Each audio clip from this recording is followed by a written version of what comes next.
Good morning to you, everybody. I'm Kerry Charles, live in Washington, D.C. with continuing coverage on the shooting that took place during a practice for a congressional baseball game that, not far from where we are, took place in Alexandria, Virginia. Fox's Doug Luzader joins us live this morning to talk about the latest on the investigation. Where do we stand? What do we know? Well, we know a little bit more about the alleged gunman here, James Hodgkinson, a pretty known political activist. Now, did politics play a role in this? That's something investigators are still trying to take a look at here.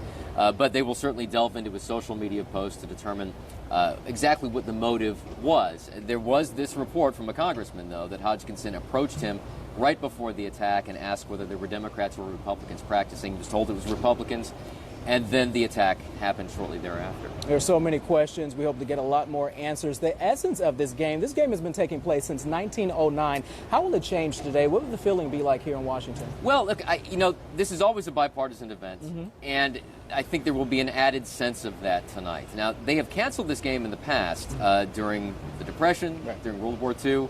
But the fact they haven't canceled it this time tells you something about the importance that they're placing on it to send kind of a bipartisan message that while Democrats and Republicans may be on opposite sides of the field today, they ultimately, play for the same team. And come together on the same team. It's so great. I do also want to mention the heroism of the officers.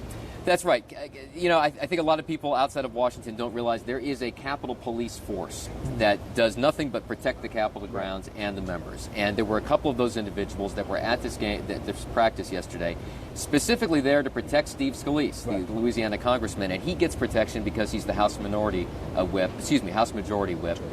So they happened to be there, and they engaged this gunman and probably saved a lot of lives in the process. We should mention, we've been telling you all morning about Officer Bailey, is a graduate of North Carolina Central University in Durham, a 2007 graduate, been with the force for just about 10 years. We know your coverage continues. I want to thank you for taking a few minutes with us this morning. Thanks, Kerry. Thank you so much.